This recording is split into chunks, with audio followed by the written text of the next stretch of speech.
ระบบการเงินโลกและวิธีเอาตัวรอดจากเกมการเงินคาทาส EP 5 เงินที่แท้จริงและอยู่มาได้ 5,000 ปียังบ่เปลี่ยนแปลง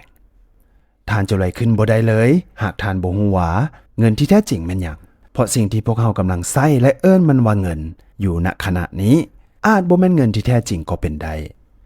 แต่ก่อนย่อมมนุษย์เฮายังบ่มีเงินเจียเป็นสื่อกลางในการซื้อขายคือปัจจุบันมนุษย์เฮาจึงได้พยายามคิดค้นซอกหาสิ่งของต่างๆบ่ว่าจะเป็นเปลือกหอยก้อนหินลูกปัดเกลือและอื่นๆเพื่อมาใช้เป็นสื่อกลางในการซื้อขายแต่ทุกๆวัตถุเหล่านั้นก็ได้ล่มสลายหายจากไปย้อนมนุษย์เฮาสามารถเพิ่มจำนวนของมันขึ้นมาได้ง่ายด้วยเทคโนโลยีที่ได้รับการพัฒนาแต่ละระยะนั่นเองแต่นั้นบ่ได้หมายความว่าการคิดค้นสื่อกลางในการซื้อขายจะสิ้นสุดลงโดยบ่ได้ประโยชน์อย่างเลยเพราะในที่สุดมนุษย์เฮาก็ได้พบกับวัตถุที่เป็นโลหะประเภทหนึ่งที่มนุษย์เฮายังคิดค้นและหาวิธีเพิ่มมันบ่ได้ง่ายๆถึงจะผ่านระยะเวลามาหลายกว่า 5,000 ปีแล้วก็ตามในยุคที่เทคโนโลยีล้ำหน้าคือปัจจุบันก็ยังบ่สามารถที่จะคิดหาวิธีเพิ่มจำนวนของมันขึ้นมาหลายๆได้ง่ายๆด้วยคุณสมบัติที่มันสร้างขึ้นบ่ได้ง่ายๆคือแนวนั้นมันจึงถูกเลือกให้เป็นสื่อกลางในการซื้อขายที่ดีที่สุดเท่าที่โลกเฮาเคยมีมาเลยก็ว่าได้วัตถุโลหะที่กล่าวมานั่นก็คือ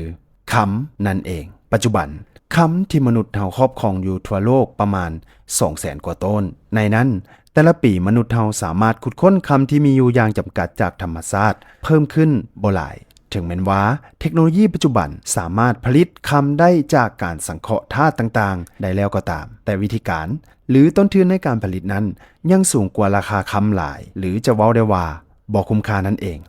ลองคิดลิ้นๆเบิ่งว่าถ้าต้องการให้คำเฟอ้อนั้นมนุษย์เฮาจะต้องผลิตคำหรือสังเคราะห์คำให้ได้ปริมาณ 1% ของคำทั่วโลกหรือประมาณ 2,000 ต้นซึ่งฮอดปัจจุบันนี้ยังบ่มีมนุษย์หรือบุคคลใดสามารถเฮ็ดได้คือแนวนั้นเถื่อกงกันข้ามความต้องการคำเพื่อจัดเก็บในคลังสำรองของแต่ละประเทศนั้นกลับสูงขึ้นนับมือดังที่เราเห็นราคาคำที่มีการเพิ่มขึ้นสูงนับมือนั่นเองมาฮอดนี้ท่านก็พอจะฮู้แล้วแม่นบ่ว่าเงินที่แท้จริงที่ได้รับการยอมรับและถูกเลือกให้เป็นสื่อกลางในการซื้อขายที่ดีที่สุดพร้อมยังถูกใช้มายาวนานหลายกว่า 5,000 ปีและยังจะสืบต่อใช้ไปในอนาคตอันยาวไกลอีกนั่นก็คือคำนั่นเอง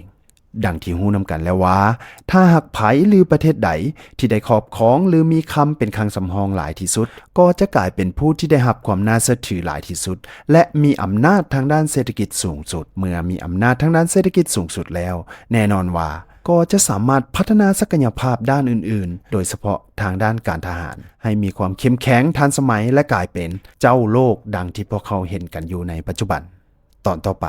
เมื่อเฮารู้แล้วว่าคำคือเงินที่ดีที่สุดที่มนุษย์เฮาเลือกใช้มาเป็นเวลาดนนานแล้วเงินเจี้ยหรือที่เอิ้นกันว่าเงินเฟียตที่เฮาใช้อยู่ทุกมื้อนี้เด้เกิดมาได้แนวใดทั่วโลกยังใช้กันแพร่หลายอยู่มันมีค่า